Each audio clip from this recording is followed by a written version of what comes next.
It all started when my mom met my dad, and they fell in love, and they had me. Hi, I'm Ryan, and my life? It's kinda crazy. About 400 to 500 people around the world are affected by G6PD deficiency. It is more common among people who are living in Sub-Saharan Africa, Mediterranean, and Southeast Asia regions. Healthcare professionals have estimated that about 30% of newborn infants who have severe jaundice have G6PD deficiency, and males are more likely than females to have G6PD deficiency because they only have one X chromosome.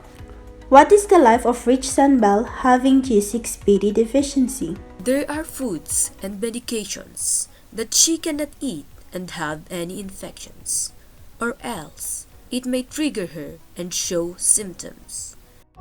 What happens and what does she do if she accidentally consumes foods that are not allowed? She may experience acute hemolytic anemia, also known as favism, and cause symptoms such as anemia, fatigue, dark-colored pee, rapid heart rate, and shortness of breath. So, they immediately go to the emergency center if she experiences any of these symptoms to prevent worst-case scenario. But what really is G6PD? G6PD, or glucose-6-phosphate dehydrogenase deficiency, is a genetic disorder that happens when our body doesn't have enough G6PD.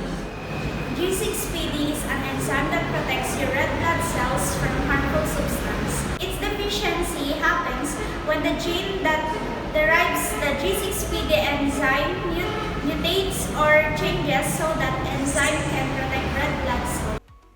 Normally, your red blood cells can replenish their G6PD enzyme supply.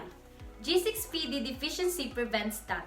Without enough G6PD, your red blood cells don't have protection from what healthcare providers call oxidative stress. Oxidative stress happens when your body's antioxidant defense system can control your free radicals, sometimes called reactive oxygen species. Antioxidants are natural substances in the food we eat, such as vitamins and minerals. Free radicals are formed by normal bodily processes such as breathing and environmental factors such as cigarette smoke. Antioxidants typically neutralize free radicals and repair the damage they cause.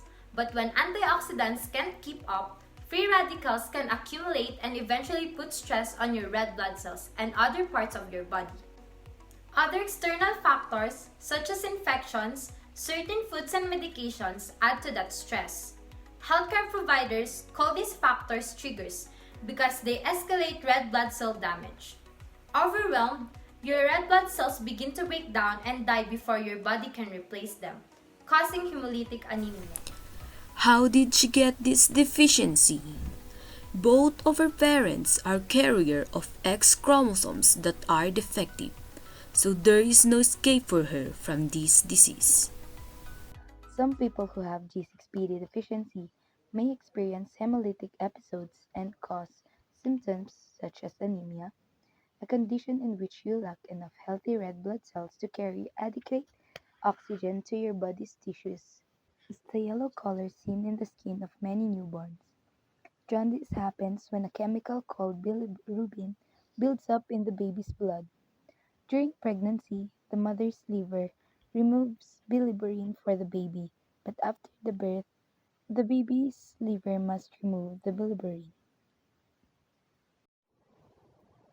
Fatigue, a feeling of constant tiredness or weakness, and can be physical, mental, or a combination of both.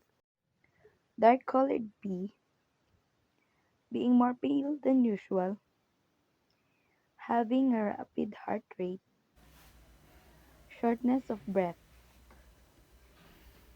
and having an enlarged spleen. Spleen filters your blood, removes waste products, and produces white blood cells to fight infections. Conditions affecting the spleen itself or the blood that passes through it can cause it to become swollen and enlarged. Although people with G6PD don't develop symptoms, some cases of G6PD deficiency can cause serious medical conditions such as hemolytic anemia in adults, a blood disorder that breaks your red blood blood cells break down or die faster than your body can replace them with new blood cells, and severe jaundice in newborns, which can cause their skin to turn yellow.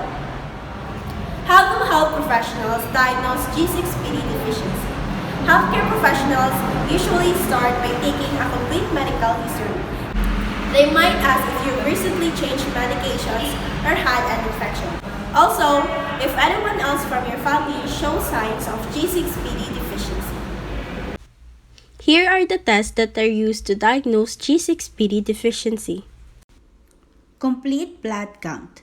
CBCs help healthcare providers identify and diagnose diseases. Bilirubin testing. It is usually one of a group of tests to check the health of your liver. It may be done to investigate jaundice, and it is commonly used to measure bilirubin levels in newborns with infant jaundice. Reticulocyte count. This blood test measures your young blood cells to see if your bone marrow is producing enough red blood cells. The normal range in adults is 0.5 to 2%, and in newborns is 3 to 6%. Serum aminotransferase. This test checks on an enzyme in your liver. Peripheral blood smear. This blood test involves checking for changes in the number, type, shape, and size of blood cells. Healthcare professionals treat G6PD deficiency linked condition based on your situation. It cannot be prevented as this is a genetic disorder. But there are things that you can do to avoid triggering the chains of events that cause G6PD deficiency, such as avoid drinking too much alcohol, quit smoking, have regular exercise, and practice stress management.